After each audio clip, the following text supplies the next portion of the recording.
काल रात्री आम्ही कुठे बाहेर जेवायला गेलो नाही, माहिती आहे का? अहो, उद्या आम्ही पोलंडची खाऊ गल्ली बघायला जाणार आहोत. या व्हिडिओच्या शेवटी त्याचा लहानसा ट्रेलर पण तुम्हाला बघायला मिळेल. खाऊ गल्ली हा प्रकार भारतातच नव्हे तर परदेशातही प्रत्येक शहरात असतो. त्यामुळे आम्ही आजपासूनच जरा बेताचे खायला सुरुवात केली. आईच्या तब्येतीला पण त्यामुळे जरा आराम, म्हणजे उद्या छान फिरता येईल.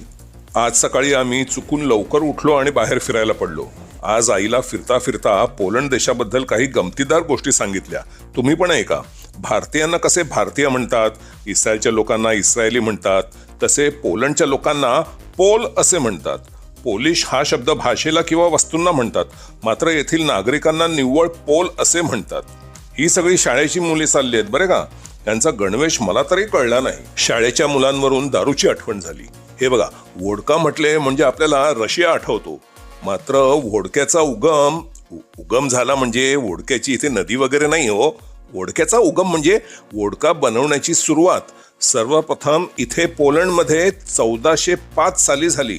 त्या काळी वोडकाचा वापर औषध म्हणून होत असे. बरं, तुम्ही कधीतरी अशा उपाहारगृहात गेला असाल जे 50 वर्षे जुने किंवा 100 वर्षे जुने म्हणून प्रसिद्ध आहे. पोलंडमधील वॉर्सलाव शहरात पिव्हनिका स्विडनिका म्हणून एक उपाहारगृह आहे, जिथे तुम्ही आजही जाऊन जेवू शकता. मात्र हे उपाहारगृह किती जुने असेल असे तुम्हाला वाटते?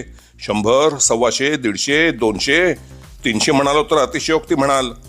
अहो, 750 वर्षे जुने उपाहारगृह.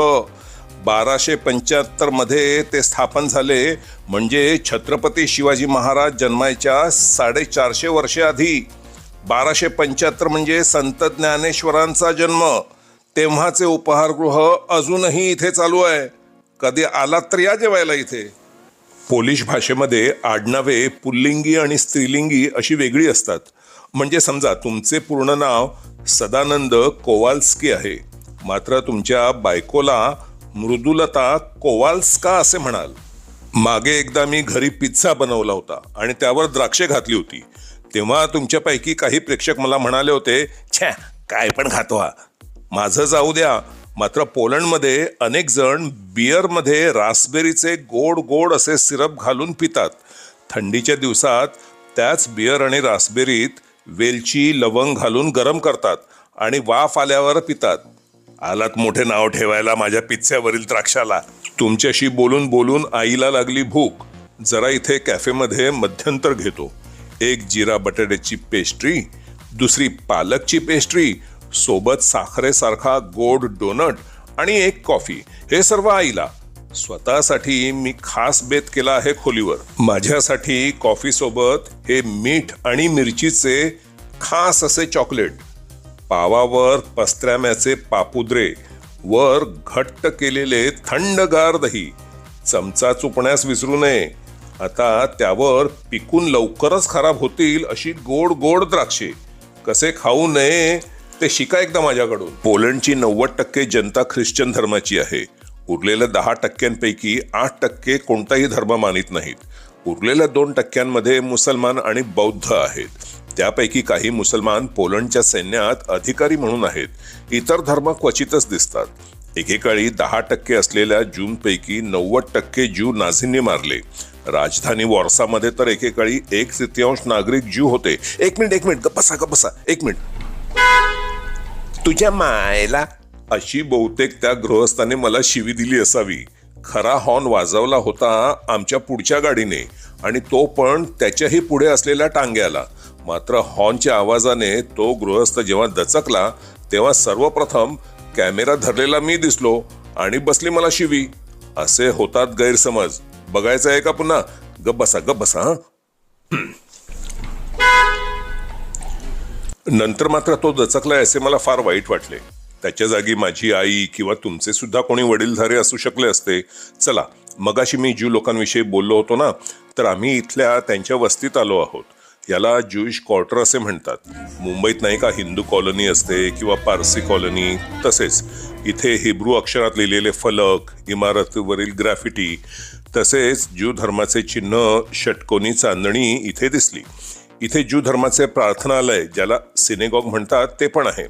आता तिथे मी काही गेलो नाही आत पाहायला, कारण आमच्या इथे इस्रायलला ती दर नाक्यावर आहेत. इथे अनेक ज्यू पाककलेवर रचलेली उपाहारगृहे आहेत. त्यापैकी एक प्रसिद्ध सँडविचची जागा जिथे निदान 20 विविध प्रकारची सँडविचे मिळतात.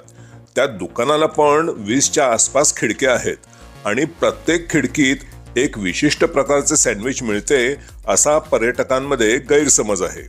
मात्र या जागेच्या रचनेवरून तसे वाटणे साहजिकच आहे. आता ही गंमत पहा.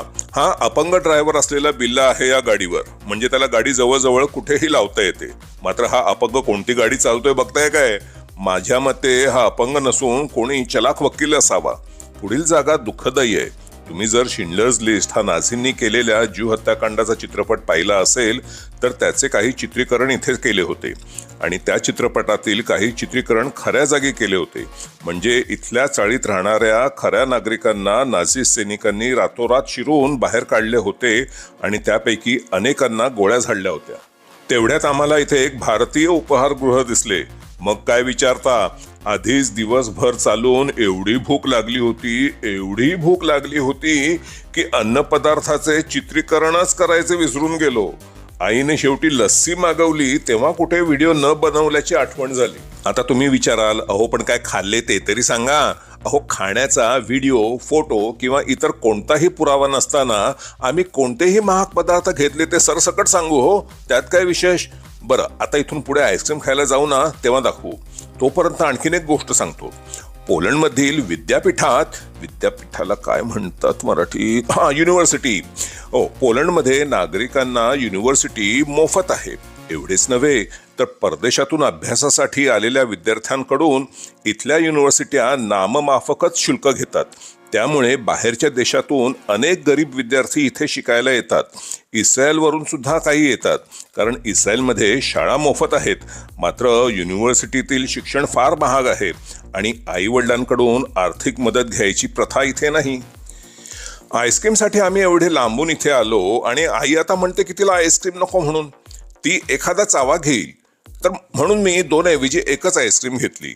मात्र बाहेर आल्यावर मला आईस्क्रीम चाटायला पण दिले नाही तिने. मला ठेंगा म्हणे, कारण काल रात्री तिला बरे वाटत नव्हते म्हणून तिला साधे जेवण देऊन मी चमचमीत पदार्थ खाताना तिला ठेंगा दिला म्हणून. खरं सांगू का तुम्हाला, मगाशी आई जेव्हा म्हणाली ना की तिला आईस्क्रीम नको आहे, तेव्हाच मला खरा संशय यायला पाहिजे होता की आईच्या मनात काहीतरी काळे आहे म्हणून. अरे, आई आणि म्हणे आईस्क्रीम नको, म्हणजे चांगलीच काळी कांडी केली होती ने. चला, काही नाही, तुम्हाला आईस्क्रीमवाल्या बघायला मिळाल्या ना. आता भूक लागली असेल तर उद्याच्या खाऊ गल्लीचा व्हिडिओ ट्रेलर पुढे आहे तो पहा. हे बँडवाले दुपारपासून अजून वाजवत आहेत. आज व्हिडिओत जाहिरात लागल्या की नाही कोण जाणे.